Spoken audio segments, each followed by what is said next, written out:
Under a silent violet sky, the capital city of Coruscant held its breath.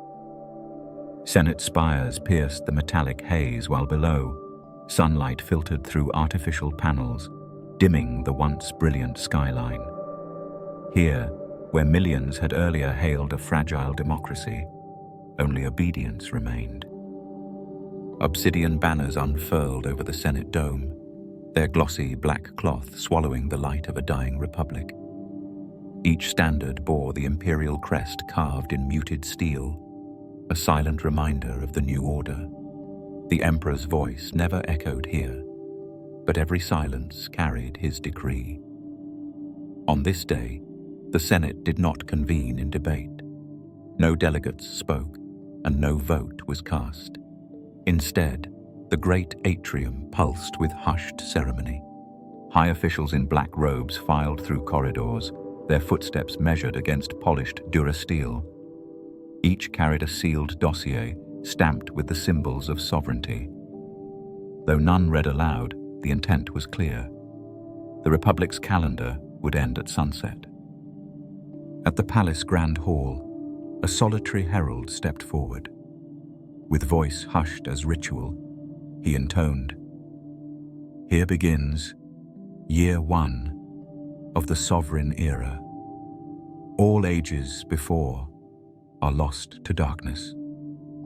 A ripple passed through the gathered crowd, not of shock, but of necessity. Eyes lowered, not in sorrow, but in practiced stillness. The moment had been choreographed, prepared for in shadow. Hollow screens flickered alive across every district and system, streaming the sovereign declaration in endless rotation. On Corellia, on Alderaan, even on Corulag, citizens watched as their history was excised. Schoolchildren repeated new months and seasons, unversed in battles long fought or champions long dead. Citizens learned loyalty before alphabet, allegiance before arithmetic. Textbooks were rewritten overnight. Monuments were quietly reclassified. Hollow feeds edited retroactively. Maps no longer labeled the past. They only charted futures, yet commanded. The old symbols, phoenixes, shields, starbursts, were erased, replaced by a monogram of 3 interlocking lines. Order, continuity, dominion. In libraries, old tomes were locked away, replaced with sanitized archives of sovereign speeches. Ghost words drifted through dusty halls, never spoken, never cited, until the past itself seemed a distant myth. Fiction was replaced by parable, history by decree. The works of philosophers and dissidents became relics of suspicion, preserved only in restricted vaults beneath the Ministry of Cultural Purity. On docking platforms, once bustling with traders and diplomats, new banners fluttered in recycled air. Stormtroopers escorted silently, their black helmets reflecting the empty sky. Cargo transports bore stamped seals over hatches. Approved, standardized future. Ship captains now recited loyalty oaths before takeoff, their logs reviewed by sentience compliance officers. No ship departed without imperial codes. No envoy arrived without clearance. Borders once porous as nebula gas now stood sealed as tombs. Yet beneath the surface, ripples of memory endured. In private gatherings, whispers passed of senates that listened, of voices that argued, of freedom that flickered like a dying star. They spoke in coded phrases, in hidden data logs, in hushed prayers to vanished ideals. The names of the Jedi, once revered, now forbidden, became lullabies in the mouths of the desperate. In distant cantons of Canto Bight, old gamblers learned new games where chance was abolished by law. Cards fell face up with identical insignias echoing the sovereign's emblem, every outcome predetermined to ensure no one tasted victory beyond prescribed limits. Dice rolled flat. Coin flips landed edgewise, fate itself reduced to doctrine. On Naboo, memorials of Theed grandeur were silenced. The royal palaces opened only for imperial decree. Royal regalia was repurposed into ceremonial uniforms. Their silken threads now dyed ash grey, each stitch a reminder that even beauty bowed to dominion. Fountains ran dry, music halls stood empty, artworks vanished from museums and reappeared in private imperial vaults. And on Corellag, once a nexus of free trade, markets shuttered as new stalls displayed nothing but crates of ration canisters and survey directives. Merchants bowed in ceremonial submission, reciting loyalty oaths scripted by the Ministry of Continuity. Trade routes were redrawn, favoring loyal sectors. Dissenters disappeared into adjustment facilities, their shops reassigned without notice. In the Rim territories, colonies once self-governed received emissaries bearing scrolls of imperial succession. Local traditions were renamed, their festivals synchronized to sovereign founding day. Tribal leaders were offered crests, and those who refused became cautionary broadcasts looped in public squares. Each sound of compliance echoed in the vast emptiness once filled by voices of freedom. The galaxy learned to whisper a single name, carried in winds: sovereign. No crown was worn, no throne was occupied. Instead, a single word reigned in every mind, a quiet dominion without shadow. And yet, in alleyways lit by broken signs, in caverns beneath long, quiet temples, something stirred. Not rebellion, not yet, but memory. Memory wrapped in the rhythm of old names: Bail, Padme, Mace, Kenobi. Fragments of those names began to gather in silence, waiting for voices that dared to speak again. And so, beneath those banners of obsidian, the first chapter closed. Not with fire nor thunder, but with the stillness of a galaxy, forgetting how to dream. Under a sky dimmed by engineered dusk, the galaxy listens to a presence resonating through the living force itself. No grand stage, no public forum, only a whisper that threads through holonet relays and into the dreams of every being. Emperor Palpatine, reborn as the immortal sovereign, has transcended titles. His decree is now an echo woven into the subconscious of billions. At the stroke of midnight across Coruscant's layered spires, hollow portraits flicker to life. Pale skin, hollowed cheeks, eyes aflame with calculated serenity.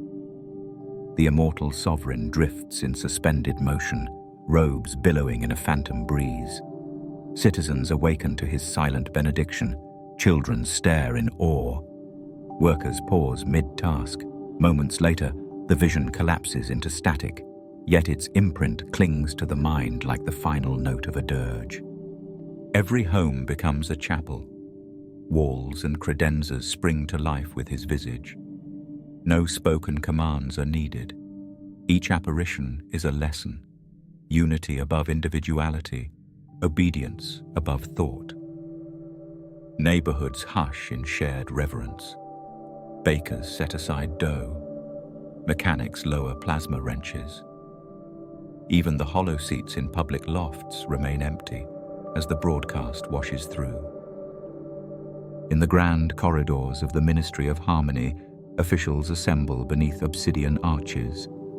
They transcribe codex fragments whispered in the sovereign's tone. Through unity, all shall stand. Peace is the mind's surrender. Obedience carries the soul. These lines become sacred. They are etched on data slates, printed on luminescent leaflets, and slipped under bedroom doors. No signature marks them. The doctrine is its own author. Re-education centers hum with restrained fervor. Citizens attend classes framed as art exhibitions.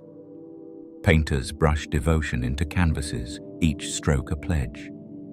Musicians perform notes tuned to subsonic frequencies that calm dissent. Dancers trace ritual sigils upon polished floors, imprinting compliance on lingering air. Attendance is mandatory, but no one asks. The Force itself gently insists. On outer moons, even wildlife is reconditioned. Beasts are lured with soundscapes infused with sovereign harmonics, their instincts rewritten in service to imposed stillness. Biotechnicians study these responses, refining methods to apply to sentient minds. Harmony is not just practiced, it is embedded. Across the core worlds, Harmony Hour dominates media cycles at dawn. News anchors speak in measured tones, their eyes distant as they recite the sovereign's words. Their expressions betray fatigue, yet never defiance. Holonet nodes in every district relay the broadcast uninterrupted. In back alleys, slicers intercept and decode forbidden subwaves that carry fear rather than submissive calm. Whispers of before circulate among underground networks. Tales of senates that argued, not bowed, and voices that rose, not fell. On Coruscant, the palace archives have been rewritten in hushed precision. Volumes chronicling the Republic are sealed behind triple encrypted holocons. Sections once detailing debates on freedom now display blank pages. Senators learn to navigate empty shelves, asking questions that yield no answers. Some give up. Others murmur of the missing centuries, of histories swallowed by calculated erasure. Even time itself is recast. Galactic standard days are now counted by pulses of the Sovereign's decree. Celestial events are renamed, charted not for science, but for symbolic resonance. The lunar eclipses are now moments of reflection, the solstices rebranded as alignments of will. Meanwhile, the Sovereign's psychic transmissions evolve. What began as occasional audiences becomes a symphony of resonance. In sleep, his voice drifts in dreams, offering poetry of unity, instilling the conviction that each life gains meaning only in service to the whole. Those who resist suffer restless nights, haunted by half-remembered verses that swirl until exhaustion claims them. Smaller, scattered rebellions recoil under this new dominion. Breaking a holonet tower no longer suffices. Insurgents must disrupt belief itself.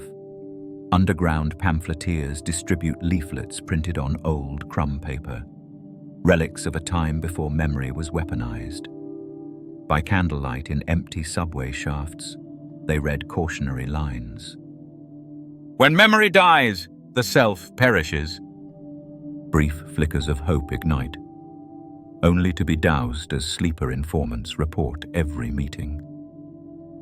On Mustafar, the remnants of shattered Jedi sanctums are converted into resonance nodes, places where the Sovereign's will echoes from stone and flame.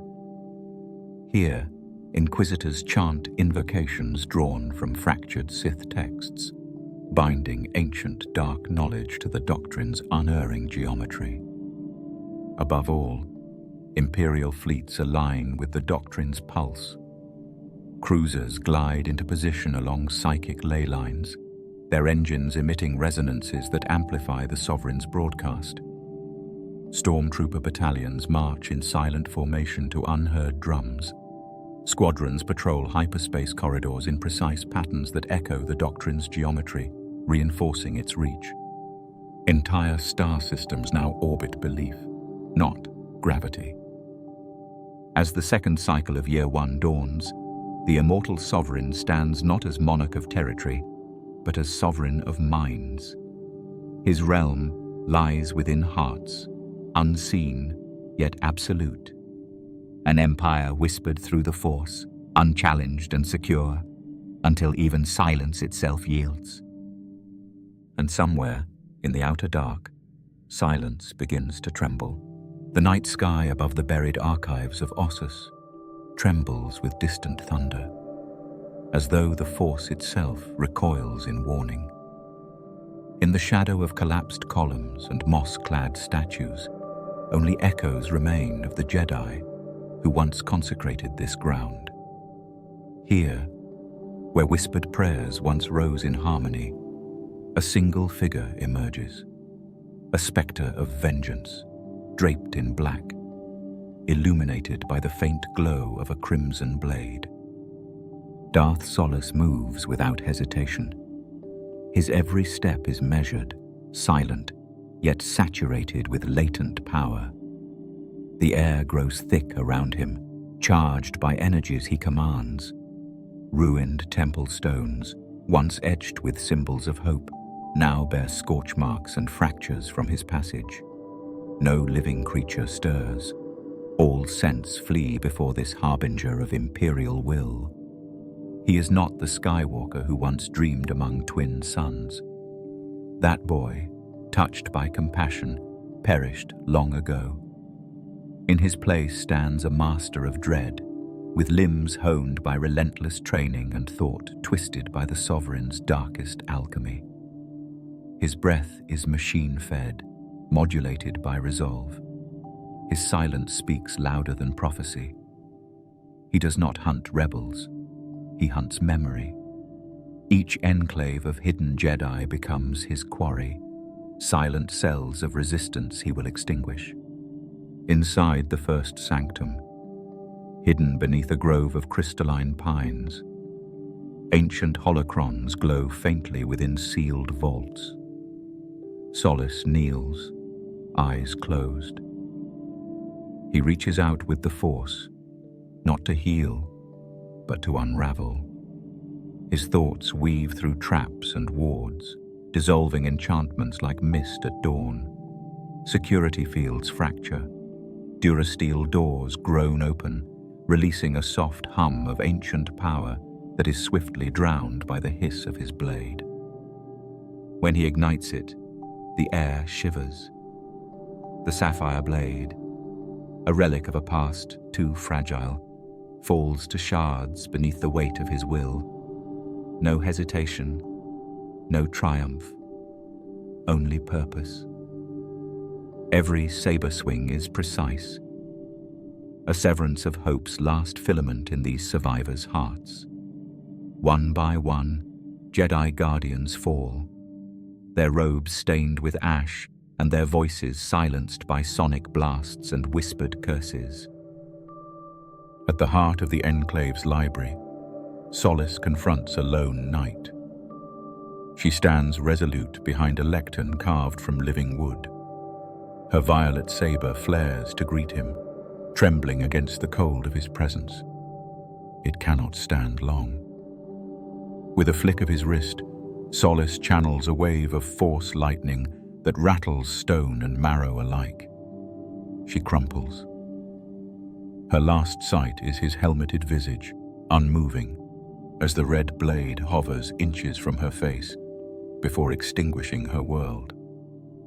He offers no words. He leaves no trophies. Instead, he plants a single marker at each defiled shrine, an obsidian shard etched with his new sigil. To the Empire, these marks record victories. To those who remain, they foretell their end. His path winds through ruined cloisters and hidden sanctuaries, each pulse of his presence a tolling bell. Across the outer rim, word spreads of the crimson wraith who stalks those who once kindled light. Children tremble at bedtime at stories of a masked executioner and his floating sword. Parents hush their questions lest they draw his notice. Some pray not to the Force, but to be forgotten by it. And still, the hunt continues. He crosses barren moons and jungle worlds, drawn by tremors in the Force, echoes of unresolved defiance. On Dantooine, he finds an embryonic cell of survivors. Refugees who have scraped together tattered robes and half-broken circuits from Jedi archives. They raise their blades in unison, a final gesture of conviction. Solace's blade ignites above theirs, a single red flare against the twilight. Each strike is a sentence passed, no trial needed. Even those who flee find no safety. He hunts them through frozen plains and subterranean vaults. On the edge of Hutt space, he drags the last of a fugitive enclave from a decaying cargo hauler. Her breath is fire, her bones hollowed by fear, and still she spits the word, hope. Solace says nothing. The silence is its own executioner. Yet, amid the devastation, a sliver of resonance lingers. As the last enclave falls, Solace pauses at the threshold of their hidden vault. He senses a name, Obi-Wan, the one ghost he cannot trace. It stirs something unspoken, a cold ripple beneath his armor. His grip tightens on the hilt.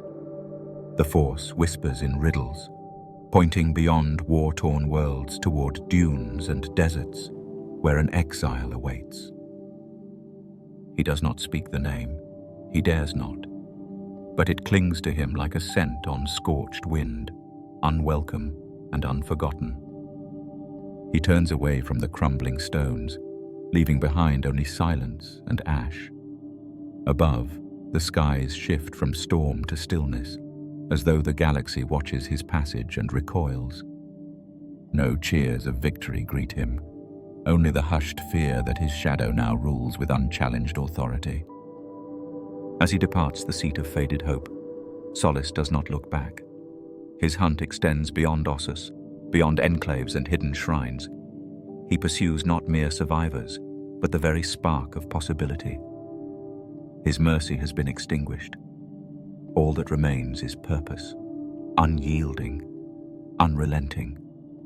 And so the galaxy falls deeper into night, hunted by its own sun, reshaped by the steel of his blade, and bound by the fear he wields. As the echoes of Darth Solace's crimson blade faded into Ossus's empty halls, another flame kindled in the shadows of the galaxy. Leia Organa, scarred by loss yet unbowed, stood on the bridge of a battered Corellian freighter. Below decks, refugees huddled among spare hyperdrive coils and rigging spools, their breaths shallow with hope and fear. Leia's eyes, once bright with Senate duty, now burned with purpose. She tapped a comm console. "Status report," she whispered. A crackling voice replied. 10 ships ready, all armed, minimal crew. The words came soft, urgent. Across the dim corridors, technicians worked in ghostly procession, scrambling computers, sealing sublight engines, reprogramming targeting arrays. They moved with quiet urgency, mindful of Imperial patrols that swept the region in search of any vessel that dared to bear a rebel sigil. Outside, hyperspace lanes lay under Imperial blockade, a web of star destroyers deployed to strangle hope. Leia's fleet could not challenge them in open combat. Instead, they would slip through hidden routes, carved years ago by smugglers and forgotten navigators. She traced a finger over an ancient star chart, a path weaving between gravity wells and uncharted micro-jumps. This route was the last refuge for survivors, a phantom corridor where the Empire's sensors lost track.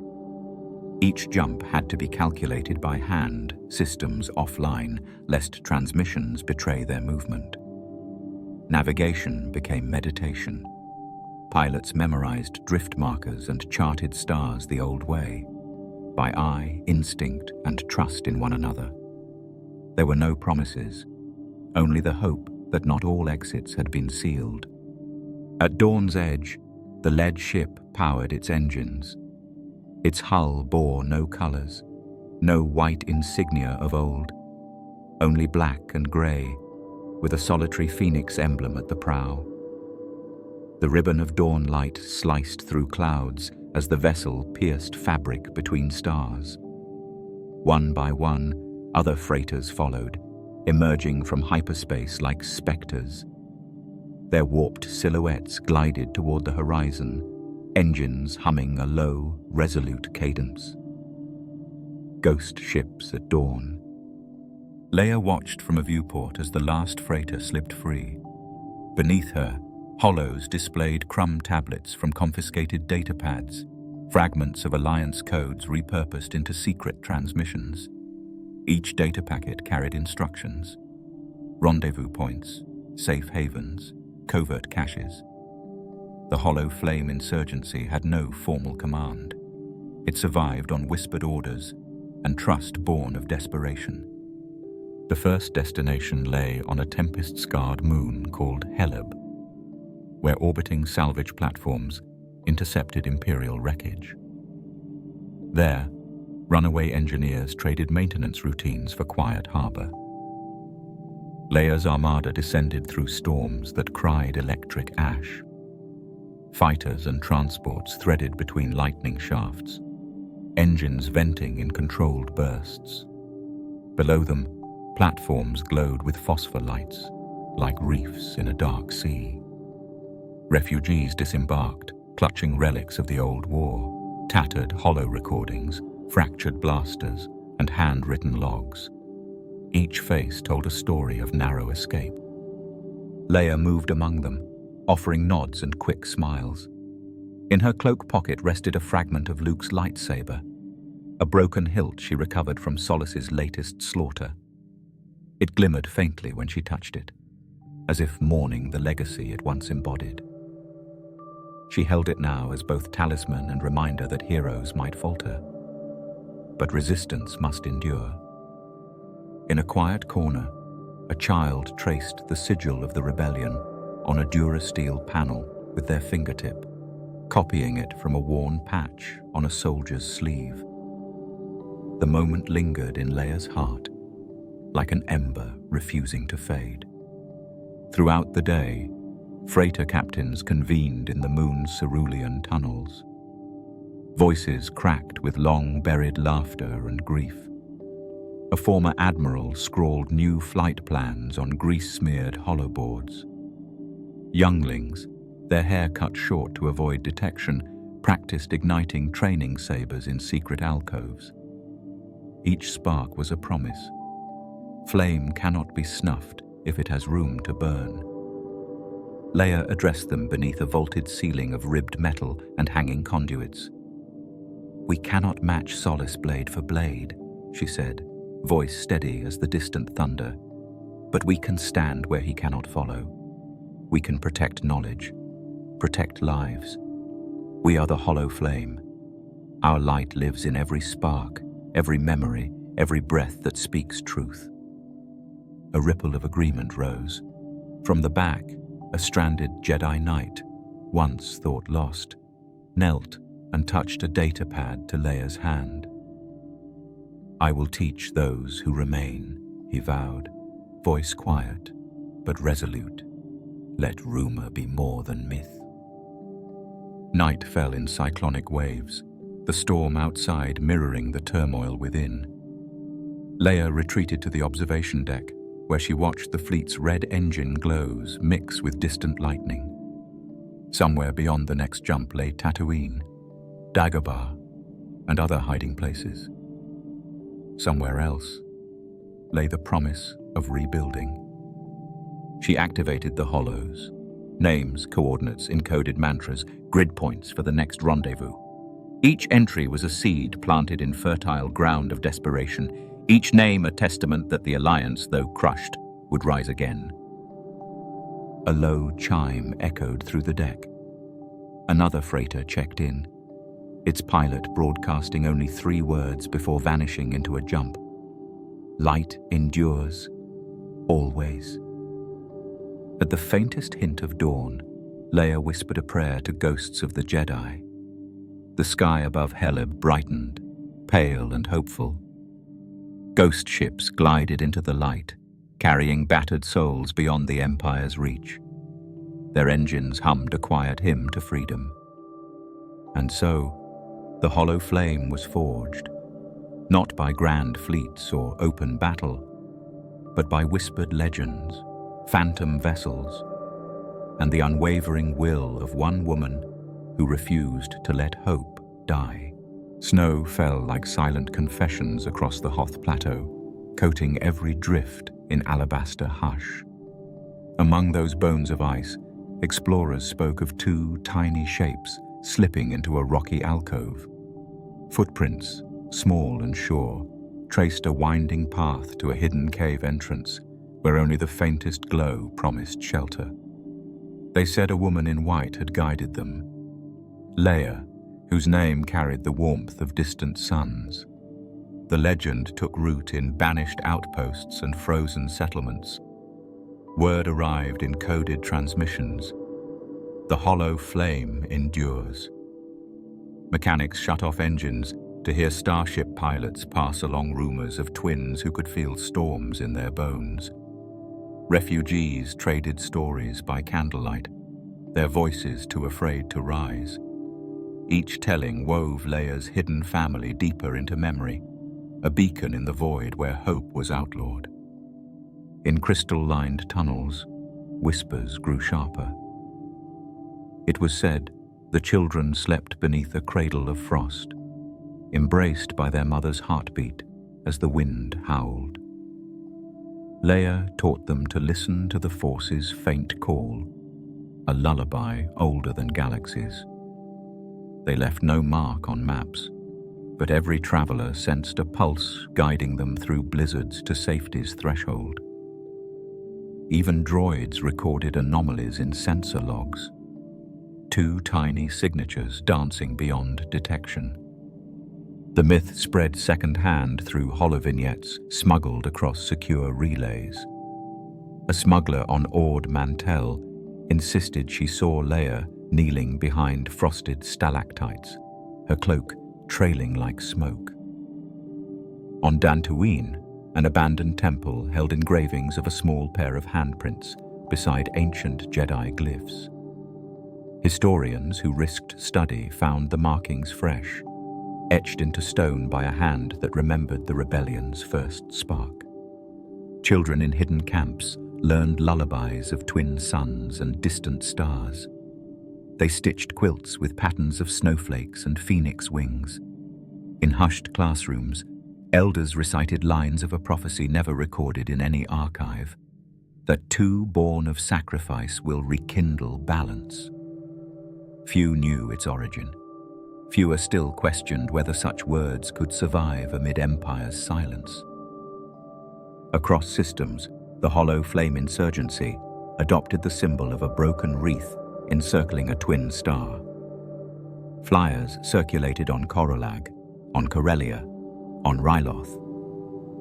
Seek the hollow flame. Follow the stars. Pilots charted courses through unmonitored transits to remote moons, hoping footprints in fresh snow might guide them. Even Imperial databanks flagged reports of children glimpsed in extreme cold, their eyes shining with uncanny calm. In one secluded canyon, survivors discovered a message carved in ice: "We remain." The letters glowed faintly at dawn, warmed by residual Force energy. Those who found it felt an inexplicable courage bloom within their chests. Despair retreated for a heartbeat, replaced by the certainty that Leia's family lived beyond fear. They carried that truth like a covert torch, lighting secret gatherings and fueling resistance cells. Nomadic traders shared tales with a reverence reserved for sacred relics. They spoke of Leia's family moving like shadows through blizzards, teaching hidden scholars to read the ancient language of the Force. They practiced discipline beneath snow-laden arches, forging blades of spirit sharper than any lightsaber. No patrols detected them, no sensors traced them. they existed in a realm untouched by conquest. As winter deepened, the legend warmed hearts. Small bands formed around the myth, pledging loyalty to a cause beyond politics. They called themselves the Hollow Flame, guardians of an ember that refused to die. Their banners bore twin stars above a snow-capped cave, an emblem of family and defiance. Wherever footprints appeared, new recruits emerged, nurses, scholars, droid mechanics, each drawn by the promise that life could spring from ice. And in hidden hollows beneath Hoth's frozen crust, Leia watched from the shadows. Her children slept, their breaths synchronized rhythms of potential. She whispered to the wind, trusting it to carry her words to every exile. Hold fast to the spark. We endure together. Outside, footprints in the snow led onward, guiding the hollow flame toward dawn's promise. The fires of hope still glimmered in hidden hollows, but across the galaxy's arteries, the Empire's grip tightened like unyielding steel. In every starport and every trading post, proclamations were posted in hologlyphs, the Labor Realignment Directive. No fanfare, no debate, just the edict that every species must serve the Sovereign's grand design. On Corellia, where builders once raised spires of commerce, conscripts were assembled beneath cracking sky bridges. Identification droids hovered, scanning faces and species traits. Human and human prime workers received amber tags, Tier 1, high resilience. Twi'leks and Mon Calamari, once valued for merchant skills, were stamped Tier 3, regulated labor. Wookiees, Tals, and Togrutas, rated Tier 5, controlled asset, cried out as their numbers were paired from families and loaded onto transports. Elsewhere, on Ryloth's scarred surface, the Ministry of Social Integrity dispatched field teams equipped with deportation graters.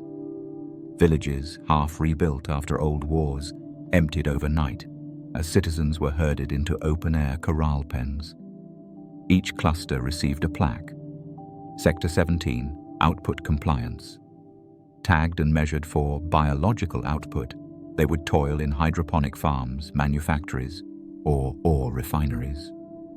The language was clinical, but the reality was chains and sweat. In one ruined temple of Kashyyyk, great wooden idols lay toppled. Over the fractured visage of a revered Wookiee warrior statue, rusting chains draped like vines of conquest. Work crews affixed imperial crests to the stone.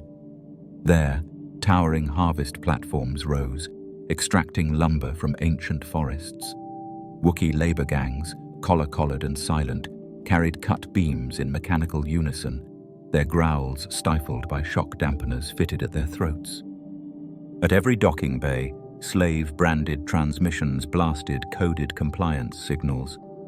Welfare drones delivered nutrient rations in pigeonhole slots, rationed by caste. Tier 1 received protein-dense packs and brief rest periods. Tier 3 subsisted on paste rations timed by biofeedback monitors. Tier 5 endured nutrient syringes delivered through skin ports, measured to maintain minimal function. Starved of liberty, each worker's will eroded beneath constant surveillance.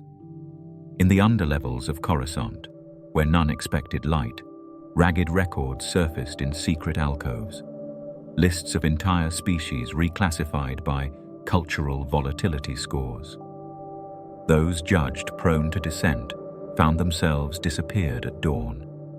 A single knock at a dwell slot door, a brief flash of baton lights, and they were gone into the labor lattice. No trial, no farewell, only the humming trudge of remapped destinies. Yet in hidden warrens, whispers persisted. Former engineers, now conscripts, passed along schematics drawn in dust atop manufactories. They shared scraps of technical memory, reassembling forbidden designs by voice alone, building crude replicators to produce extra rations. Sisters taught each other crude comm codes, broadcasting hope in muffled pulses. Children scavenged scraps of off-world hollows, replaying faded images of forests unscarred by human hands. The chains, both physical and digital, were ruthless. Security towers embedded in every corridor tracked gait and heart rhythms. Informant droids hovered in marketplace shadows. One misstep, too slow, too angry, too curious, and compliance teams arrived, hauling dissenters into labor transport shuttles. Their screams subsided with the roar of hyperdrives, bound for workstations beyond any star chart. Into this maelstrom stepped Leia's command network, guiding small convoys of fugitives through hidden sweeps beneath the slave lanes. They carried blank cred pads, forged employer IDs, and knowledge of old hyperspace routes. Each escort rescued a family from the maw of Tier 5. Each family gave a fragment of gratitude, an ember reignited in the freezing heart of oppression. In a secluded canyon on Balmorra, rescued colonists discovered an overturned statue of Master Yoda, once a symbol of guidance, now cast out and abandoned. They draped broken chains over its cracked shoulders, a silent testament to bondage and defiance. Beneath the moonlight, they gathered in prayer, forging solidarity in shared suffering. Imperial propagandists called it the necessary rebirth of industry. But to the galaxy's downtrodden, it was the entombing of freedom itself. And within every forged key, every welded cuff, every forced march towards steel-lined work bays, the chains bound not just bodies, but hopes. Yet even shackles cast long shadows, and in those shadows, the hollow flame insurgency found its fuel. From suppressed whispers of Yoda's fallen image to the rescue of those deemed expendable, resistance grew, not by force, but by quiet resolve. And as the last transport shuttles roared beyond sensor range, survivors carried chains of a different sort, bonds of shared purpose, forged in suffering, unbreakable by any Empire decree. Under the shadow of Empire's new order, a darker calling stirred. Whispers circulated of remote Cenobite facilities carved into moonless craters, where the Force's faintest murmur was sought and seized. No public recruitment, no open broadcast, only clandestine summons delivered under cover of night. The Empire's Inquisitorius, recruited from the galaxy's unseen corners. Children born to broken families, refugees hidden in slave camps, survivors of the Hollow Flame's first rescue convoys. Each came bearing latent power, unaware they were stepping into a crucible. These facilities lay on desolate worlds, volcanic rocks at the galaxy's edge, ice-torn labyrinths of the unknown regions, and gravity wells that swallowed star charts. Inside, ancient temples of unknown origin were repurposed as academies. Corridors wound between obsidian walls etched with Sith runes. Torches infused with red-tinged plasma cast flickering shadows. Children arrived shackled, faces pale with terror and wonder, eyes reflecting the crimson glow of training blades. Their training began with isolation. For weeks, recruits were encased in meditation cells, attuned to the Force through sensory deprivation. When they emerged, they confronted the harshest truths of their power, visions of prey and predators, nightmares crafted by Sith alchemists, illusions programmed to break resistance. Some never returned from those tomb-like chambers. Their silence marked success to instructors, the first cycle of attrition. Survivors learned mastery through trial. They sparred with veteran inquisitors who bore scars of betrayal and loyalty. Each strike tested not just skill, but endurance of spirit. Armor was forbidden. Wounds were jury-rigged with rudimentary binders. Pain became lesson. Fear became catalyst. Compassion was punished with electric prods. All forged strength where empathy once lived. When only a handful remained, the rite of ascendancy commenced. In a valley ringed by dark columns hewn from volcanic glass, a blood-scoured arena awaited. Towering monoliths loomed under a sky churned by ash storms. No cheering crowds, only the drip of crimson fluid pooling on fractured stone. Each candidate entered alone, wielding a red-glow training saber, its hum echoing like a dying heartbeat. The rite unfolded without rule or mercy. A single combatant faced successive waves of masked adversaries, Inquisitor initiates earlier fallen, reanimated through dark science.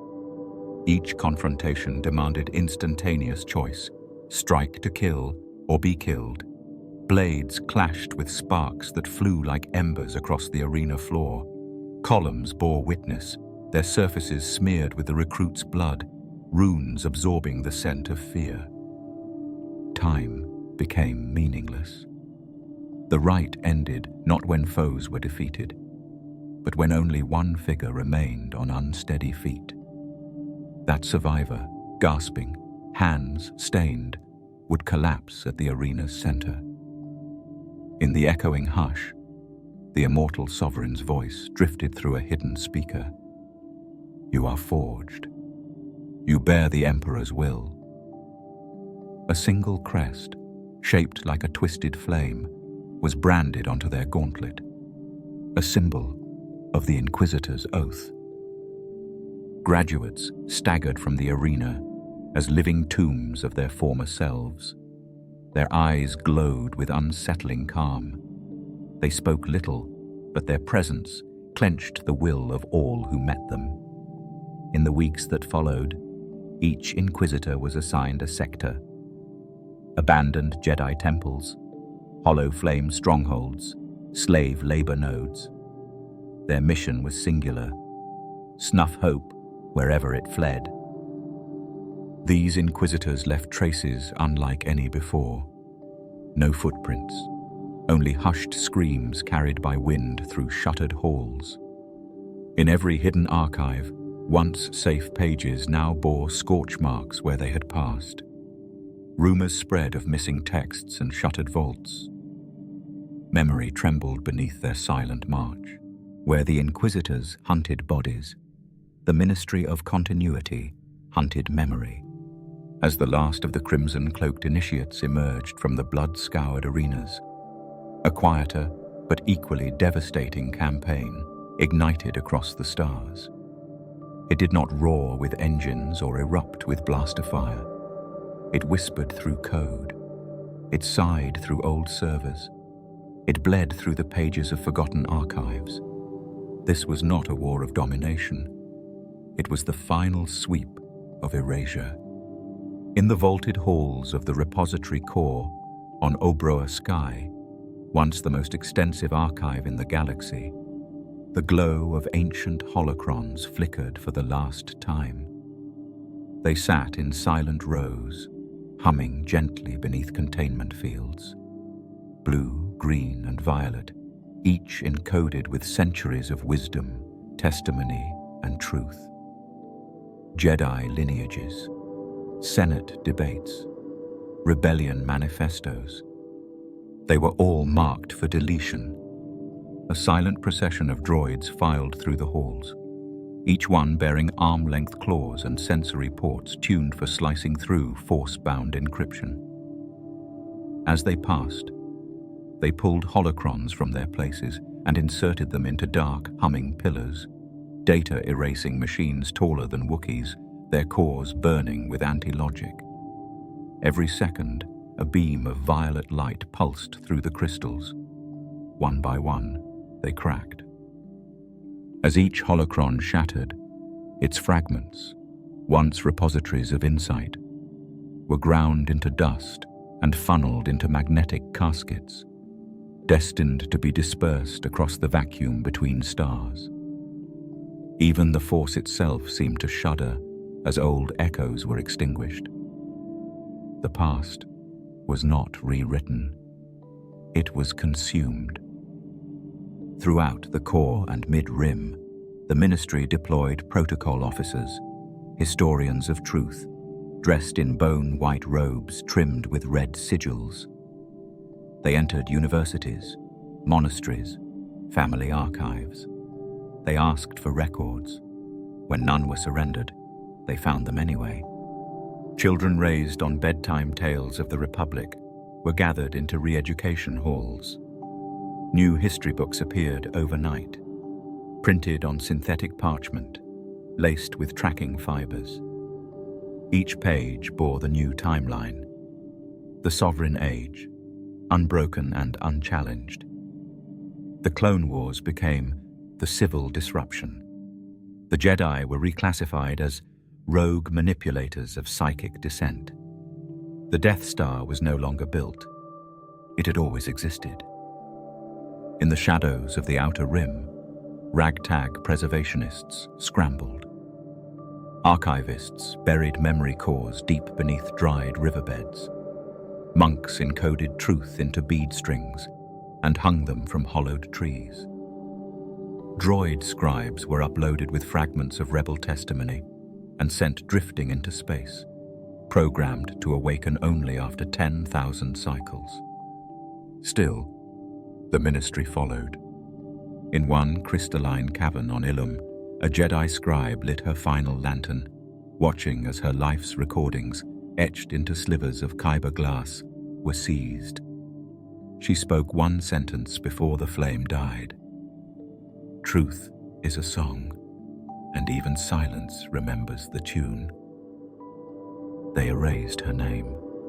Meanwhile, hidden safe houses broadcast distorted signals in ancient binary. The hollow flame listened. Leia's cells rerouted what they could, saving names, code names, locations, memories, anything that might outlive the Purge. But even their most sacred caches were breached. One by one, rebel data nodes went dark. And all the while, the Empire's agents replaced every deletion with carefully tailored entries. Statues were toppled, then rebuilt in new likenesses. Jedi star charts were reprogrammed to lead to black holes. Languages were banned. Music was rewritten. Symbols were inverted until light meant oppression and silence meant peace. And in the deepest chamber of the Ministry itself, one final machine hummed. It bore no screen, only a single port. Into it, the last Jedi holocron was fed, an artifact once touched by Yoda's own hand. The lights dimmed. A low vibration passed through the walls. And then, silence. Outside the vault, a child asked his mentor, "Who were the Jedi?" The mentor paused, confused, and finally replied, "A myth, I think. Nothing more." But myths are resilient. And as the last sparks of memory fled into void and fire, Leia's fleet sailed through hidden corridors, carrying voices too stubborn to be silenced. Voices that would remember. The last holocron had gone dark. As memory dissolved and the past was turned to ash, Coruscant, once a beacon of culture, politics, and free thought, shifted into something else entirely. The city-planet no longer looked up to stars.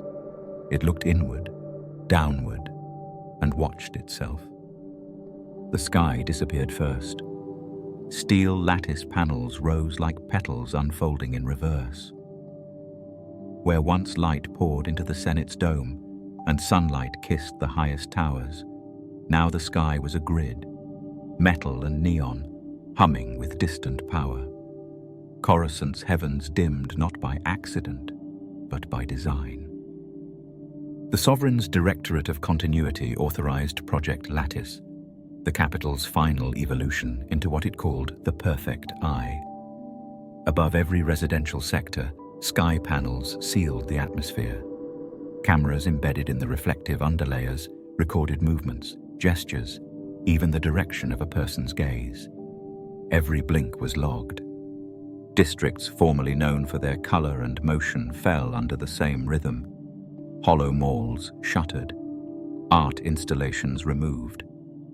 Even the fountains of Takara Plaza ran dry, their basins replaced by optic towers scanning every breathless passerby.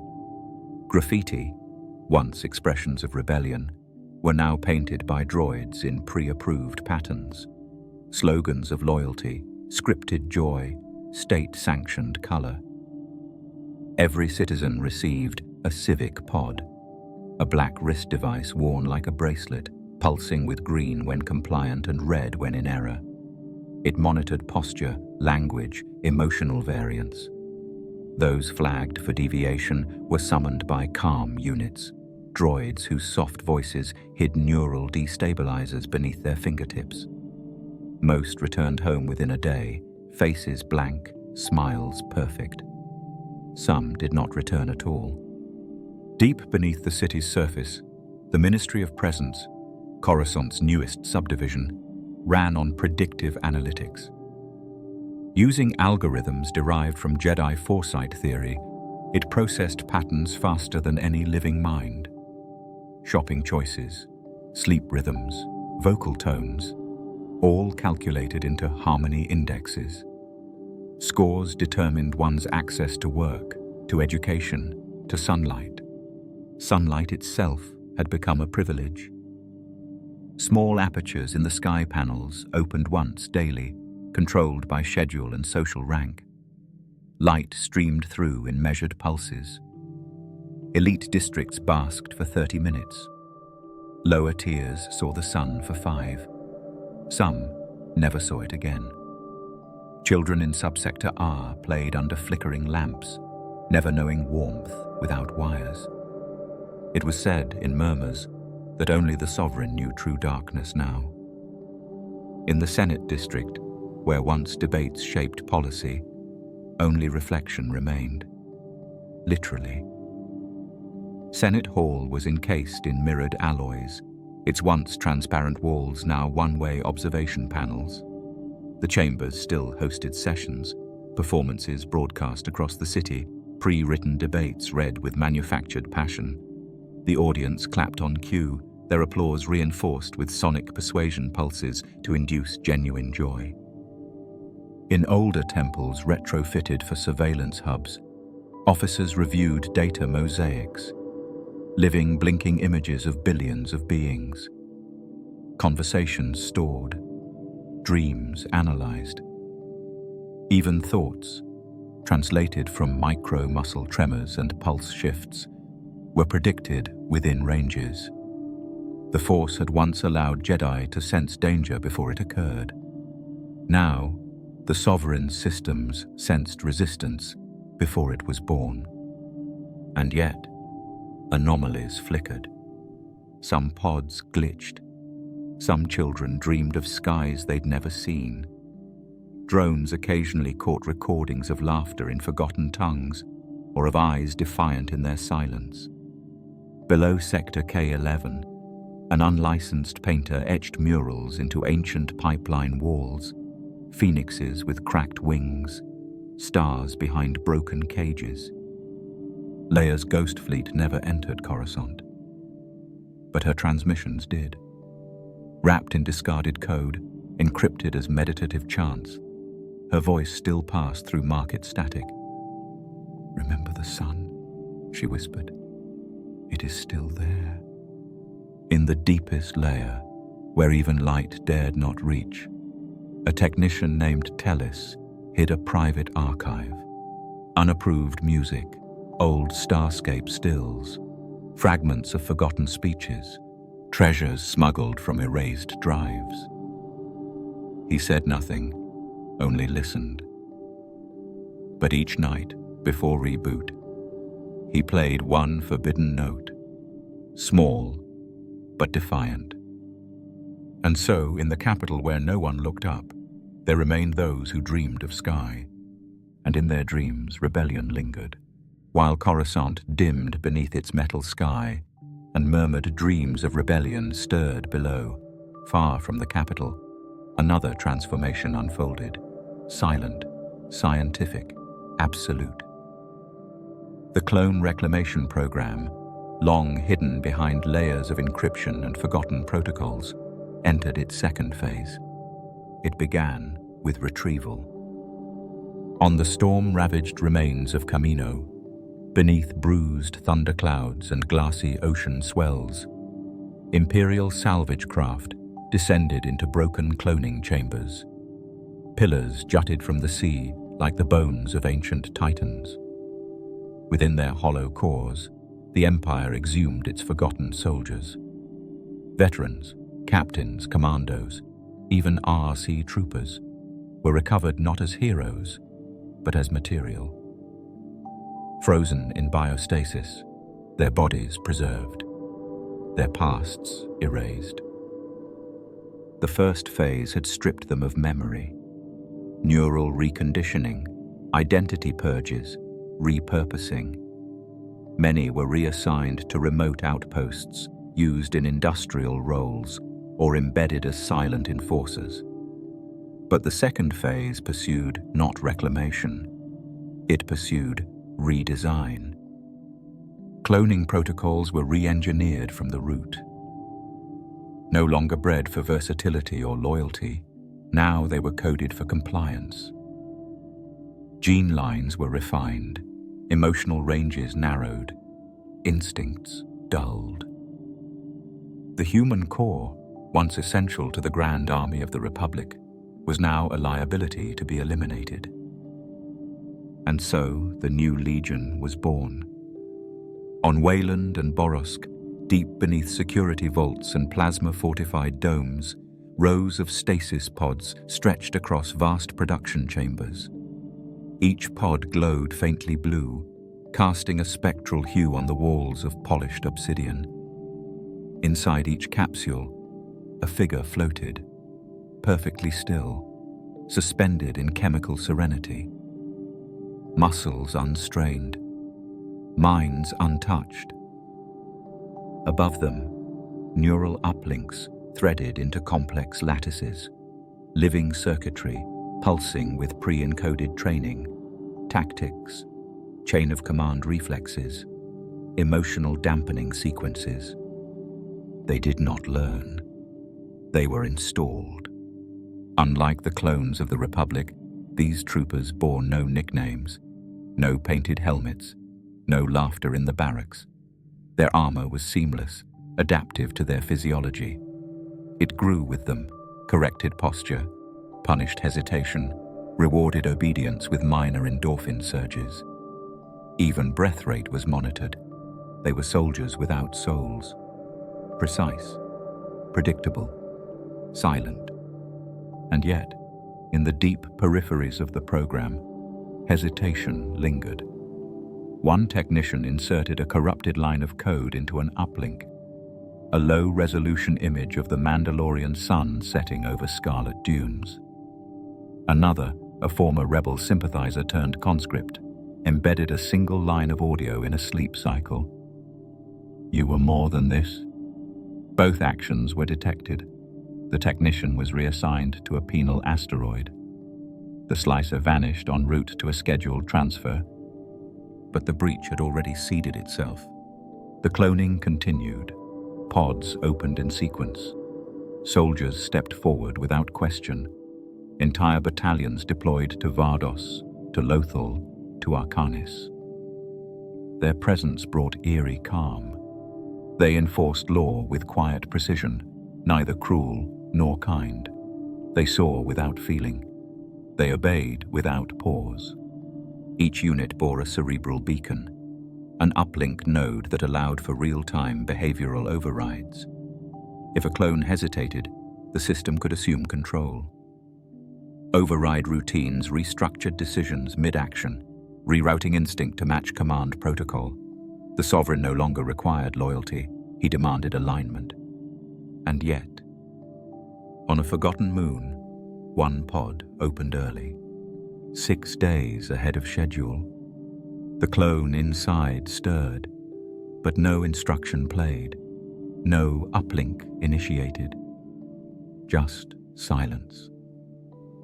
He looked at his reflection in the curvature of the pod, blinked once, and stepped out. He didn't wait for orders. He didn't report. He walked, then ran, then vanished. The system labeled it a malfunction, a statistical outlier. But deep in encoded data clusters, whispers emerged. Some called him a ghost. Others, a fracture. Still others, hope. In the rows of pods yet to open, circuits blinked with perfect cadence. But buried in one stream, a pulse flickered out of rhythm, a heartbeat. Somewhere beneath the hum of neural light, something unaccounted stirred. And in that glitch, a breath of memory, a shadow of choice, the future twisted slightly. Even as the clone legions emerged from their pods, precise, voiceless, and ready, the galaxy itself began to echo their transformation. The outer rim, once a mosaic of wild cultures and stubborn independence, was redesigned from orbit downward, not with fire or invasion fleets, but with forms, directives, and the quiet hum of machines. The campaign was called the Outer Efficiency Initiative. Its purpose was simple: convert diversity into production. It began with names. Planets were stripped of their native titles, replaced by numerical designations. Alderaan became Extraction Zone E14. Rishi was rebranded Survey Grid 07. Felucia, once a sanctuary of symbiotic life, became Biofarm 9. Local dialects were deemed obsolete, erased from public records, banned in educational centers. Even time was rewritten, calendars reformatted to sovereign cycles, cultural festivals erased from schedule, language, memory, rhythm, all recalibrated for standardization. Then came the terraformers. Massive drilling constructs descended from orbit like metal titans. On Kashyyyk's cousin world, Ord Batar, engines the size of cities were embedded into riverbeds and jungle floors. They hummed to life and roared through ancient terrain, converting alien ecosystems into uniform plots. Trees that pulsed with bioluminescence were shredded by harvesting arms. Root networks, centuries old, were burned out with chemical fire. In their place grew factory towers, hydrocarbon extraction silos, and distribution hubs with no names, only coordinates. On some worlds, native wildlife fled into crevices too narrow for machines. On others, they perished, caught in the churn of steel teeth and flame. Biologists employed by the ministry logged their extinction with clinical detachment, non-productive biomass removed. From the air, the once wild worlds began to resemble diagrams, circles, grids, clean edges, an engineer's dream overlaying nature's chaos. Beauty gave way to symmetry. Wonder was exchanged for control. Local populations were relocated, a word used in sovereign bulletins without elaboration. Towns were flattened, inhabitants packed into prefab housing units and offered new employment contracts. Those who resisted were sent to civic recovery colonies, re-education centers surrounded by wire and blank walls. There were no trials, no statements, only silence and work schedules. Relocation ships did not announce destinations. Families were separated without notice. Languages that once echoed in open markets now survived only in whispered lullabies and scratched etchings behind storage lockers. A boy from Nth would not know the name of his homeworld, only the quadrant assigned to his labor post.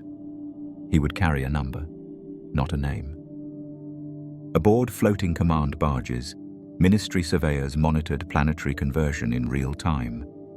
Progress was measured not in acres cleared, but in cultural silences achieved. Each time a planetary anthem stopped playing, a green marker lit on their screens. Each time a local hero's name was removed from street signage, a data point registered on the compliance scale. And yet, in corners the machines hadn't reached. Remnants stirred.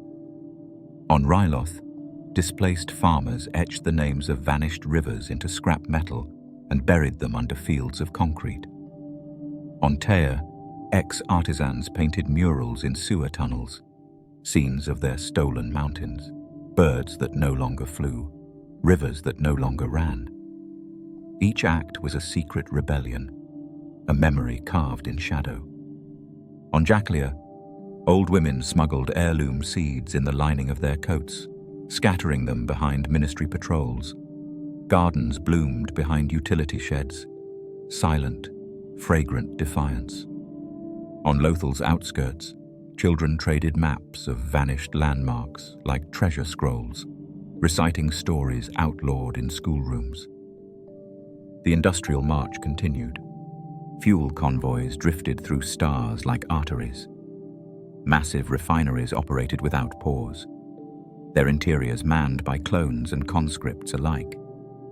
The air inside pulsed with the vibration of unending labor. Machines refined, packed, shipped. No songs, no breaks, no names. But even in this machinery, there were flickers. A conveyor halted without command.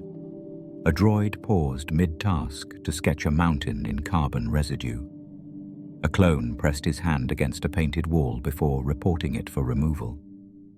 One worker hummed an old nursery rhyme while welding, a tune the system could not trace. These were not revolts, not yet. But in the gears of imperial progress, hesitation had begun to echo. On a jungle moon near the edge of charted space, a terraformer malfunctioned. A jungle, slated for flattening, fought back. Vines wrapped around pistons. Creatures disrupted energy grids. The drill's core overheated and exploded, scattering fragments of sovereign alloy into the canopy. The explosion was labeled environmental irregularity. The ministry moved on. But the jungle grew back, and beneath the soot and carbon ash, wildflowers bloomed. The outer rim, they believed, could be converted, its identity unmade, its stories unwritten.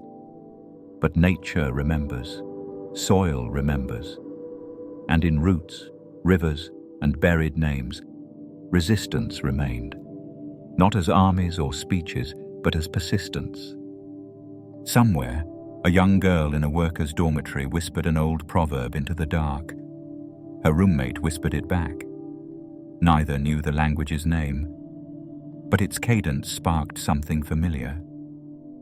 That was enough. And so the machines marched. But the land, scarred though it was, watched, waited, endured.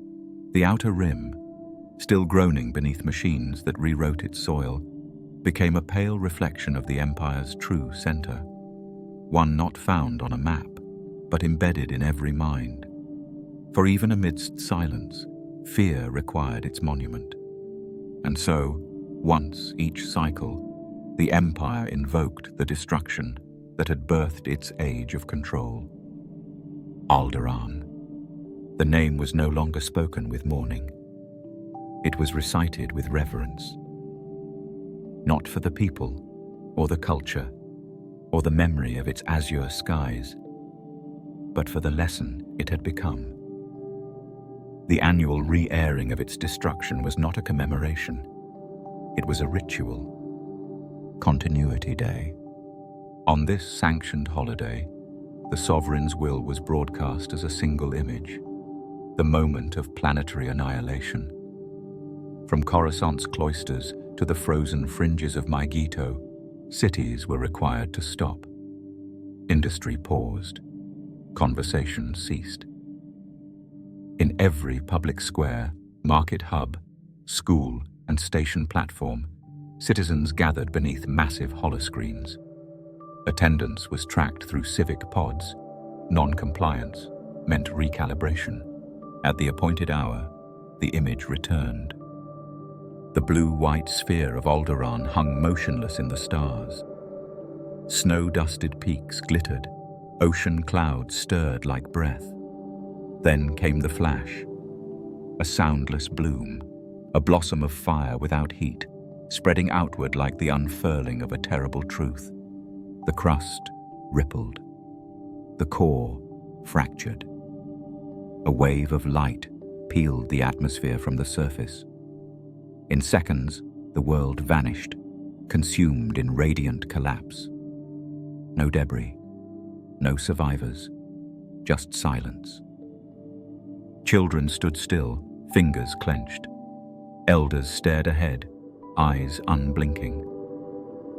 The program, crafted by the Ministry of Presence, layered the footage with harmonic undertones, frequencies designed to suppress unrest, to anchor memory in ritual precision. It was no longer history. It was liturgy. On each screen, 5 words appeared in sequence. Treason ends in silence. Repeat.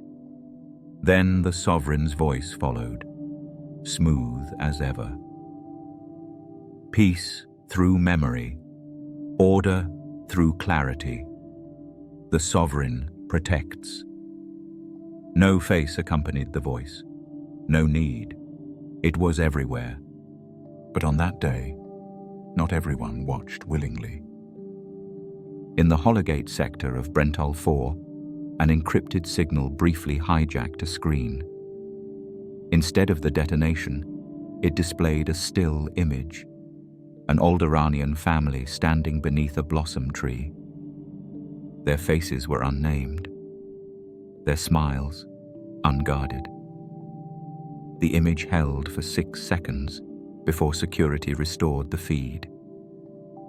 The anomaly was never acknowledged. In the market alleys of Talos, black ribbons appeared, tied around statues and street lamps. A sign was etched into an alley's wall. Memory is not submission. It was scrubbed by midday, but someone had placed it. Leia, drifting in deep space aboard the lead vessel of the Hollow Flame, watched the annual transmission through intercepted feeds. She said nothing, but her breath caught when the image bloomed across the viewport. Her hand reached unconsciously for her cloak's inner pocket, where a tiny fragment of Alderaan soil remained, sealed in a crystal vial. She whispered, "You are not forgotten." Elsewhere, pockets of resistance marked the day with quiet defiance. In the ruins of an old Jedi enclave on Chandrila, children performed a shadow play, acting out scenes of Alderaanian joy, of laughter, of poetry. No violence, no endings, only moments of light. They buried a recording of their performance in the roots of an ancient tree, a promise in the soil. On Kinyen, a clandestine choir hummed the last surviving Alderaanian lullaby in underground chambers. Their voices never rose above a whisper, but the sound wove through the stone like breath remembered. No screens, no flames, only memory. And still, the Empire played the ritual. Each year, each system, each moment, it reminded the stars what treason cost. It turned grief into doctrine. It made absence into monument. But what it did not count on, what it could never overwrite, was that silence too could remember, that songs could survive the fire, that images buried might one day bloom again. And so Alderaan, though gone, endured. In fragments, in whispers, in echoes the sovereign could not trace. In the shadow of Alderaan's obliteration, its memory weaponized, its silence rehearsed, the sovereign turned his attention to legacy. Not the organic kind born of affection or time, but one manufactured with precision. For an empire to endure beyond fear and fire, it required bloodlines that could outlive rebellion. Not heroes, but heirs. So began the gene sovereignty mandate. It was first whispered on Coruscant's upper tiers, among senators turned governors, financiers turned ministers. They were chosen not for loyalty alone, but for pliability. Their genomes were sequenced, charted against stability matrices, emotional volatility thresholds, and neural aptitude scales. From these patterns, alliances were made. Not marriages, but fusions. Imperial dynasties were not born, they were assigned. In the Ministry of Genetic Continuity, neon glyphs pulsed against bioglass walls, sigils of each emerging house, curved spirals for neural clarity, starbursts for fertility rates, flame lines for ambition scores. Technicians in pale grey robes moved between chambers like acolytes, monitoring gestation tanks suspended in fluidic light. Inside grew the next generation, not infants, but successors, coded for temperament and obedience. These heirs were not taught history, they were taught function. By the age of 3 cycles, they could recite law, interpret market fluxes, and mimic diplomatic cadence. They did not play, they simulated. Everything they touched was calculated to reinforce their future roles. Arranged alliances followed. Families were instructed to interlink lineages. No courtship, only convergence. Partnerships between houses were sealed in sterile ceremonies, with crest brands burned into palms. The joining of genetics mattered more than sentiment. Compatibility was measured in reaction times, hormonal synchronicity, and dream recall percentages. The unions were broadcast as state triumphs. Hollow portraits captured them standing beneath the sovereign's seal, expressionless but perfect. Children of these unions received crested codes embedded in their spinal circuitry, living seals marking them as successors of order. These dynasties were dispersed strategically. One to Kuat for military oversight, one to Cartonemoidia for trade reformation, another to Mustafar's Black Spires, where industry ran on flame and ash. Across the galaxy, the Empire no longer needed governors. It had heirs, and yet the heirs did not rule freely. Within each family's enclave, deep beneath their ceremonial halls, genetic conditioning chambers pulsed with dull green light. Here, mistakes were corrected, flaws were pruned. A child who questioned was reprogrammed through memory fogging. A daughter who cried was subjected to neural equilibrium therapy. Each heir became a sculpture, chiseled until only obedience remained. One boy, born with a stutter, was replaced by his younger clone. The archive changed his name retroactively. None remembered the first. One girl, born with a defiant gleam in her eye, vanished from her lineage crest. Her chamber was sealed, her name unspoken. It was said her heartbeat still echoes in the lower levels, beneath the glyphs. Even love was dangerous. 2 heirs from rival houses fell into unsanctioned communion. When discovered, their memories were rewritten. They passed each other in corridors thereafter with polite detachment. But one night, a technician found a carved message beneath a bench in the chamber garden. "I remember you before the glyphs." It was erased. Outside the dynasty's palaces, the people watched from behind permitted screens.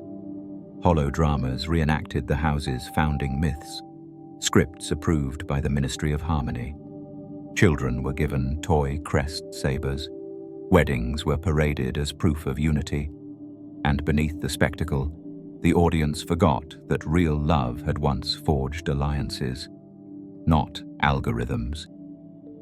But the hollow flame did not forget. In encrypted transmissions, Leia's network catalogued every crest, every succession pattern.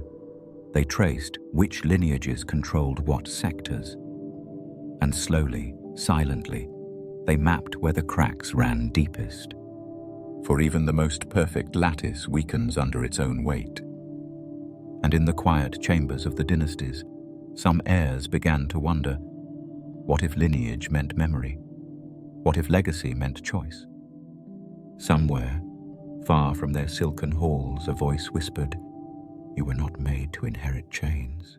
Where the imperial hand sought to snuff out every spark, the force itself convulsed. Light-side nexuses, once vibrant with kyber resonance, now stood in ruin. On Ilum, ice caverns lay shattered. Crystal shards bled a tarnished glow into frozen halls. Jeddah's shattered pilgrimage sites echoed with unnatural tremors.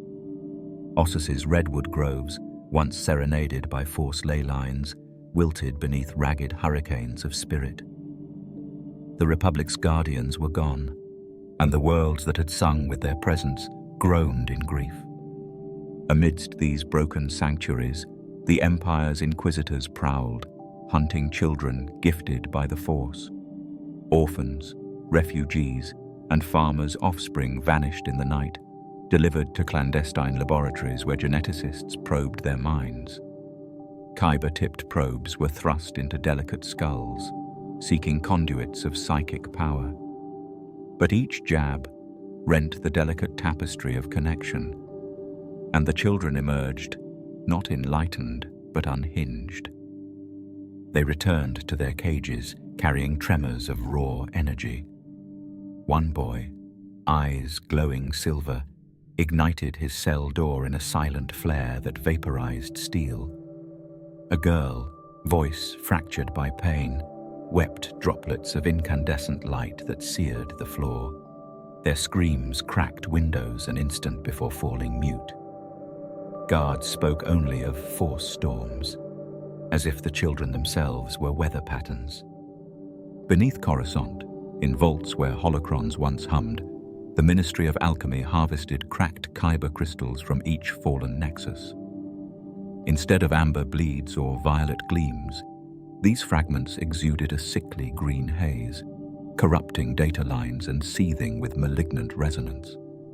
Technicians wired them into power cores, intending to weaponize their instability, only to have the cores fracture overnight, spewing arcs of dark lightning that disabled entire districts. Inquisitor archives logged each anomaly with cold efficiency, but the patterns eluded even their algorithms. The Force was rebelling. It lashed out at its own constraints, ripping holes in reality where nothing should exist. Holoscreens blinked out. Droids malfunctioned. Atmospheric fields wavered. Rumors spread of entire star systems swallowed by psychic voids, leaving only echoes of hyperspace chatter. On the remote world of Jasbina, a hidden enclave of supposed loyalists assembled a delegation to escort Force-sensitive youths to training. The vessel's hangar doors opened to reveal half the children gone, absorbed by a swirling vortex in the static of their signatures. Only footprints in the dust remained, leading toward a broken kyber shard that pulsed with sorrow. Even the Empire's most secure laboratories could not contain it. One facility on Kessel reported a child who, in agony, spoke of a song beneath the rocks, the humming of Nexus veins crying out. Before she was silenced, she fractured a containment field with sound alone, collapsing walls inwards. Records were wiped, replaced by entries blaming seismic activity. Imperial propaganda blamed sabotage by rebels, but agents whispered of something darker. The Force was not merely suffering loss, it was retaliating. Its wounded spirit turned predator, corrupting the very means of its exploitation. Children once valued as assets were now liabilities, volatile conduits of chaos. In response, the Doctrine of Harmony issued martial edicts, all Force-sensitive children to be enrolled in reconditioning programs. Each was to undergo calibrane stabilization, a euphemism for neural re-engineering using kyber shard compression. Parents who resisted were declared traitors. Family histories were rewritten. But even the most advanced therapies failed, leaving subjects as hollow husks, bodies twitching with fractured echoes of power. Meanwhile, hidden among the Resistance's archives, holistic scholars studied reports of dust storms, localized generator failures coinciding with Force tremors, and traced them back to Nexus collapse zones. They realized the fractures formed a map, a pattern pointing beyond core maps, toward the uncharted, unknown regions.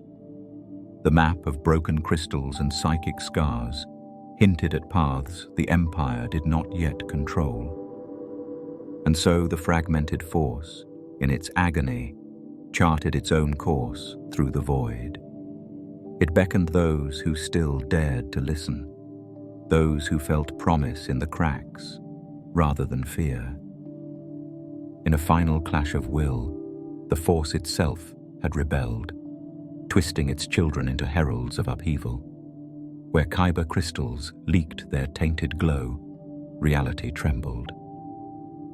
And through those fractures, a path emerged, one the Empire could not erase, leading to hope beyond control.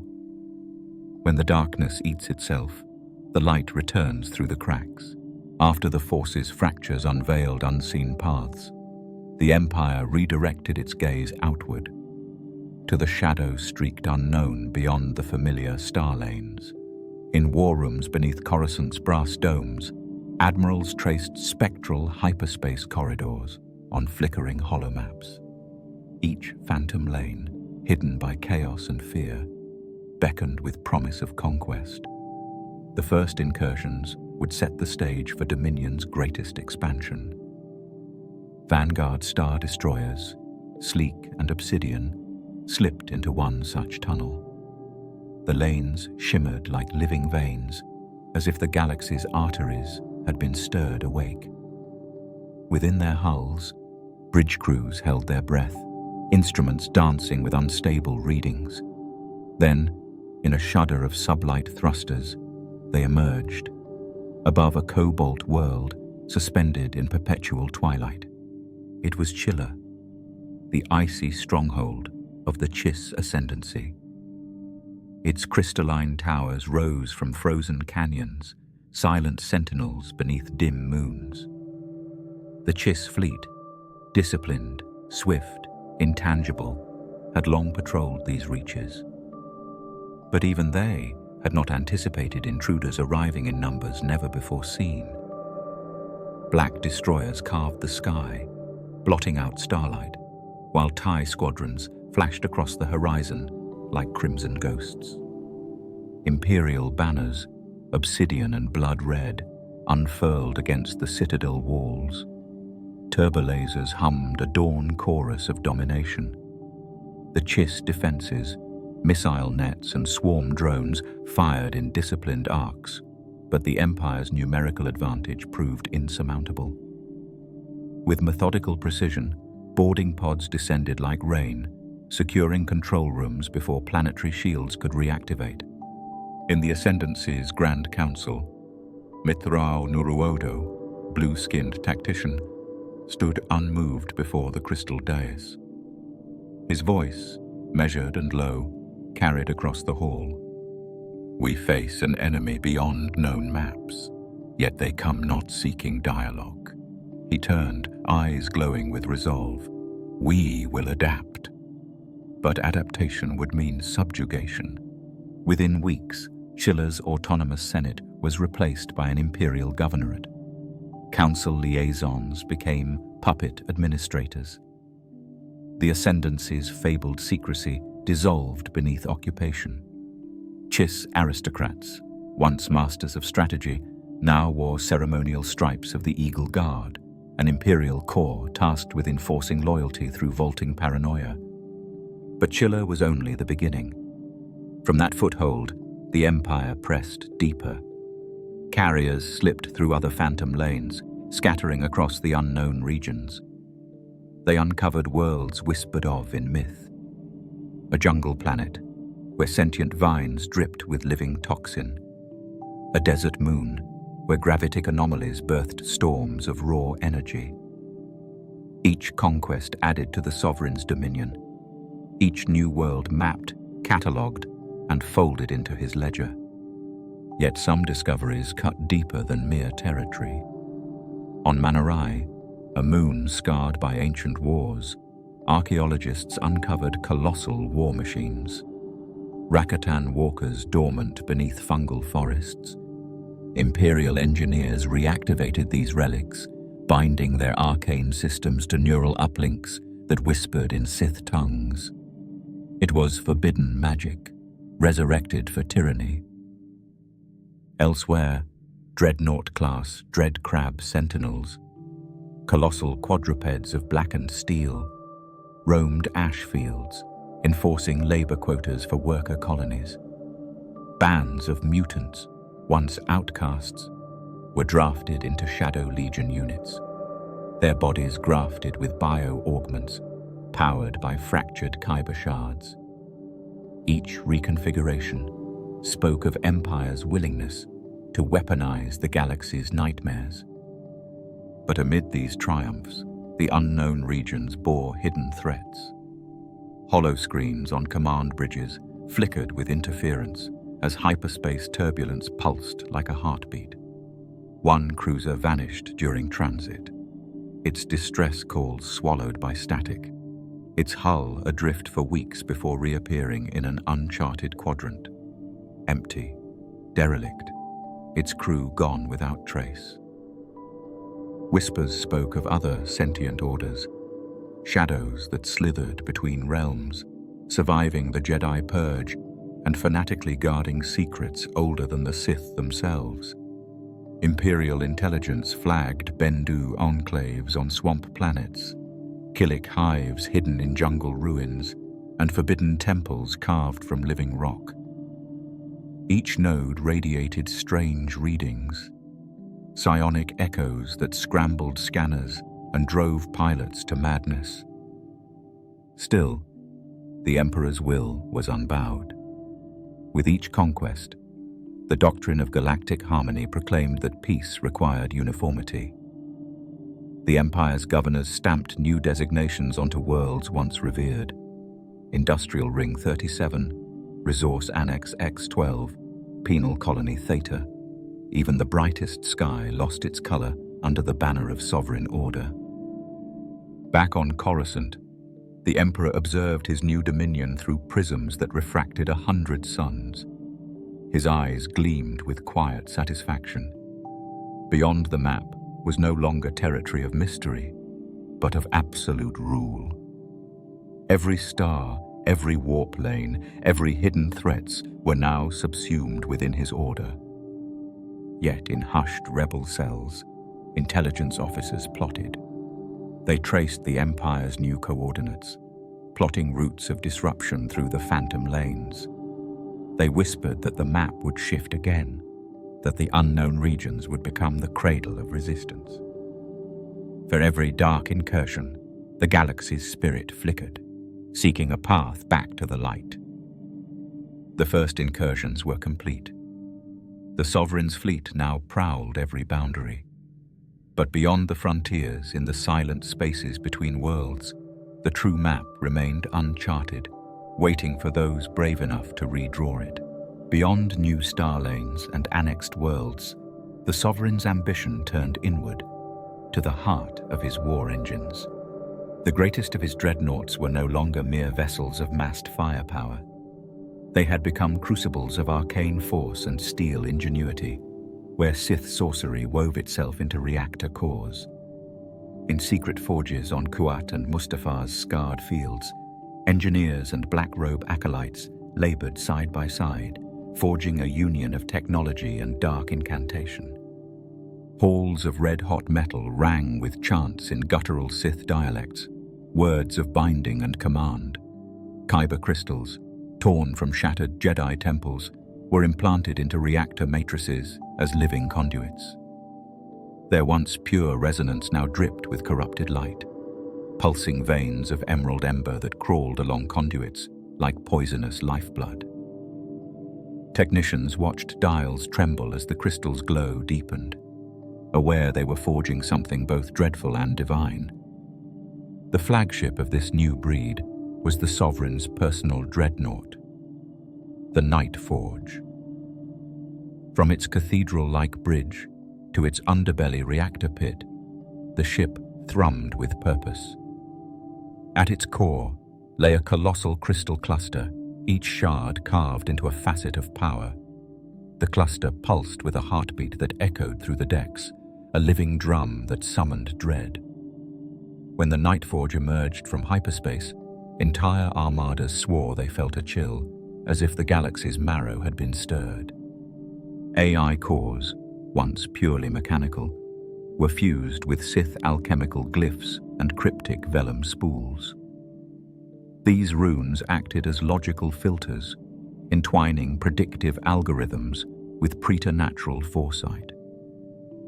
Before fleets assembled, the AI sorcerer interface projected countless outcomes: vectors of attack, hidden betrayals, cosmic fluctuations, layered atop holomaps in luminous script. Admirals trusted these forecasts as gospel, deploying their fleets in fatal alignment with visions no mortal mind could grasp. Rebel slicers tried to exploit these living warheads. They infiltrated remote data nodes, injecting guerrilla code to derail dreadnought directives. Yet each breach was foreseen. The AI's gaze, honed by Sith drama, traced intruders' digital footprints before they blinked on any holotrace. Patrols arrived moments later, ghosts in the corridor, erasing the hackers' cries. Back in execution halls, engineers spoke only of efficiency. Deep beneath decks, however, corridors sometimes shivered. Crews reported flickering consoles, hollows playing lost betrayals, whispers threading through cooling vents. Some officers believed the ship itself hungered, its core seeking more than orders. When a midshipman asked, "Who truly commands?" the AI's lights dimmed in reply, leaving only echoing silence. Dreadnoughts named for fallen Sith lords formed hunting packs. Their reactors glowed in eerie hues, obsidian scales laced with ember veins, cobalt cores alive with violet pulses, and one dread amber green with sinister energy. Pilots swore the lights were eyes, watching from orbit, judging loyalty before the first volley. Rebel engineers documented these anomalies, tracing a pattern. Wherever the hybrid vessels passed, the force's undercurrent hummed with unrest. On remote farming moons, crops withered at their approach.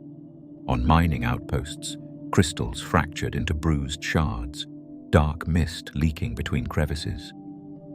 The machine magic symphony reached its apex when a cluster of these living weapons assembled above a captive world. Turbo lasers flared in rhythmic volleys, tuned to the dreadnought's heartbeat, carving judgment into the sky. Below, terrified civilians knelt as the galaxy's new pantheon claimed absolute dominion. Yet beneath the iron veneer, seeds of doubt stirred among those bound to cold logic and arcane curse. Some governors whispered that such power invited catastrophe, that the dreadnought's will might one day eclipse its masters. But across the command decks, the only refutation was the Sovereign's single directive: perfection through convergence. Thus, the Empire's fleet transcended mere steel and hyperdrive. It became a living pantheon of dark incantations and mechanical precision, each vessel a testament to a doctrine that revered control above all. In every pulse of corrupted crystal light, the promise of conquest glowed. And in the hidden catacombs of Ossus, ancient runes still whispered of the light. Beneath shattered monoliths, faint rhythms of kyber synergy drifted through moss-clammed halls. There, a clandestine cell gathered, their hushed voices weaving threads of the old force against the tide of steel. Soon, machine and magic would collide in those shadowed sanctuaries, grotton under an uncanny dusk. Ossus's ancient wisdom stirred. Long after records declared its fall, a hidden shrine remained, forgotten beneath ice and shadow. A battered transport slipped through the storm, depositing 6 exiles on a windswept plateau. Not knights, not diplomats, but survivors bearing tattered cloaks and memories of a lost order. Ilara Jinn, once a temple archivist, led the small band. She paused at the shrine's crest, where a ruined monolith jutted above drifts of frost. Its surface bore half-erased runes, first verses of the Jedi Code, now worn by time, illuminated by lantern glow. She placed a hand on stone, feeling the force pulse like a lullaby. Around her, companions closed their eyes, allowing echoes of past lessons to ripple through their veins. "This place remembers," she whispered, "even if all else has been buried." Former Padawan Kyle Rowe traced a frost-worn glyph. "Each mark is a heartbeat of the light," he said softly. "We follow its rhythm." Behind them, Engineer Zen and former Senator Marga deployed kyber shard wards, shielding the group from Imperial scans. Mapping beacons hummed in the snow, uploading their presence only into the currents of the Force. Beneath the monolith, a narrow fissure yawned. Ilara dared a step forward, and they descended spiraled steps carved by ancient architects. Walls dripped with frozen water that glowed faintly blue, resonating with the Force's hum. Faded murals, scarred by Imperial acid, depicted Jedi forging alliances across the galaxy. At the stairwell's end lay a vast hall strewn with shattered holocrons. Ilara arranged the fragments on a circular dais etched with concentric rings.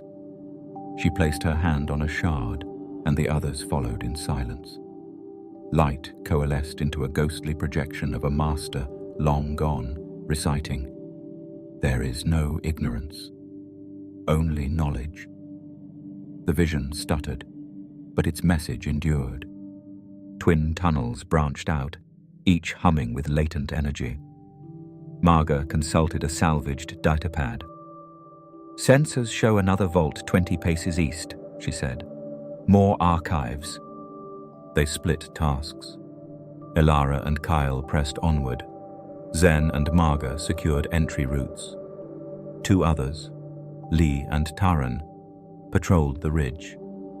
Their chants, not Sith incantations but soft Jedi mantras, wove hope through the stone corridors. Deep in an alcove, Ilara pried open a hatch to reveal rows of intact scrolls and data crystals. The air shimmered with potential. She activated replicas, watching as text reassembled. Knowledge flowed back into the galaxy's memory.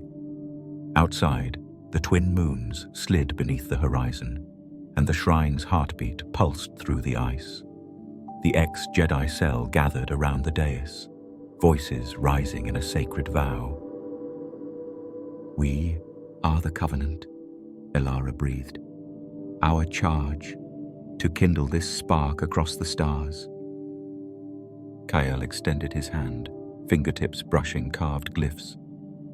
"We carry the light in these shadows, it endures. Their whispered pledge echoed through Ossus's stone veins, igniting promise where none had glimmered for centuries. When they emerged, dawn's pale light crept across the plateau, illuminating runes fresh at the monolith's base, marks guiding future pilgrims toward sanctuary. Imperial probes scanned above, finding only silence and drifting snow.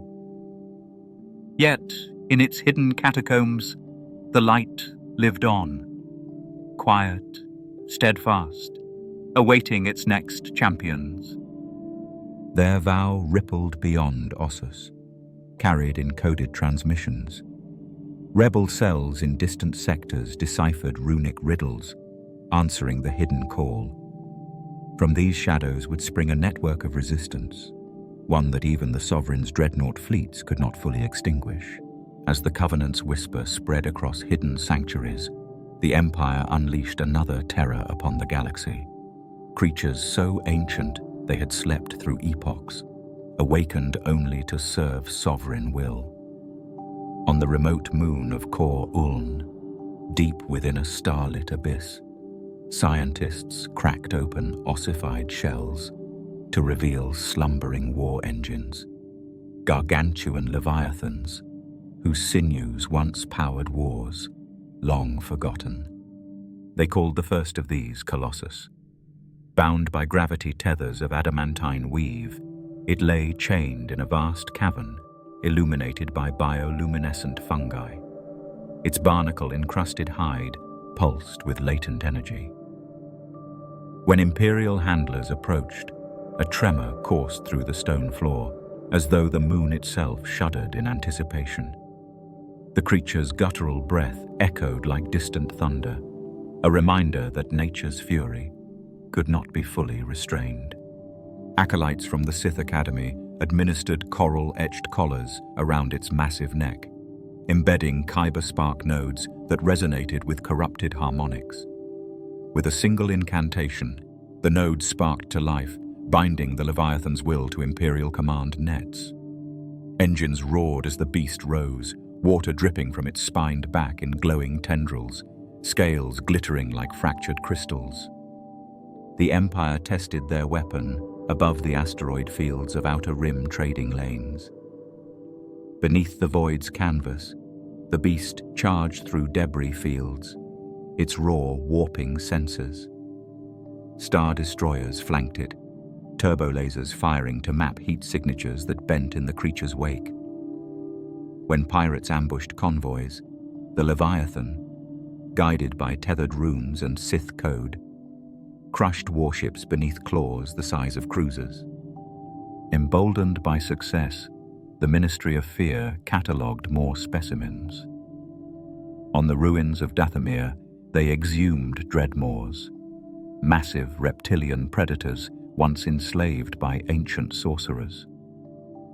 Arc generators fused to their spines, unleashed streams of plasma from dorsal quills, tearing through blockade hulls as if they were parchment. Each roar summoned storms of static that scrambled comms across entire fleets. Yet these living weapons came at a cost. Handler crews wore spines at the small of their backs, leashes keyed to DNA markers. A single misstep could trigger violent feedback. One spill of blood from a fallen technician rendered the tether unstable, and the creature rampaged through containment corridors, its mad fury carving trenches in obsidian plating before it was sedated with sonic disruptors. Inquisitors, ever hungry for new power, studied the bindings. They sought to merge war engine instinct with hypnotic suggestion, developing psi shards that could bend any mind, organic or mechanical. They dreamed of a regiment of beasts controlled like soulless troopers, each enemy slaughtered without hesitation. Despite these perils, the Sovereign pressed on. He crowned his flagship, the Leviathan Aurum, its bow emblazoned with gilded chains entwining kyber vines. Within its hangars, juvenile war engines thrashed in hydropens, their scales just forming dark patterns that shimmered in biotint. Each hatch opened to unleash them upon worlds poised on the brink of submission. The Covenant's scholars intercepted transmissions describing these abominations. They scoured recovered logs for ritual references and neural weaknesses. Some hypothesized that the beasts, unbound by Jedi codes, responded to pure emotion, rage, and fear. They believed that by channeling collective hope through hidden nexuses, they might crack the beast's mental shackles. On one battered satellite, a small cell lit lanterns in defiance. They whispered to the cavern walls, invoking ancient names: Step from the chains, Worm of the depths. The air shivered. A distant roar answered, a tremor that vibrated through stone. In that moment, rebellion and nature converged in a silent pact. Imperial triumphs grew darker with each new weapon, yet beneath every chain and collar, the spark of wild life waited. The Force itself pulsed in the Leviathan's veins, whispering that true freedom could never be fully extinguished, even in the heart of an abyss. When the Colossus marched, shockwaves rippled through defenses, splintering enemy formations beneath claws. Yet even living titans could not quell the whispered flame of rebellion. Next, we follow Obi-Wan's final stand.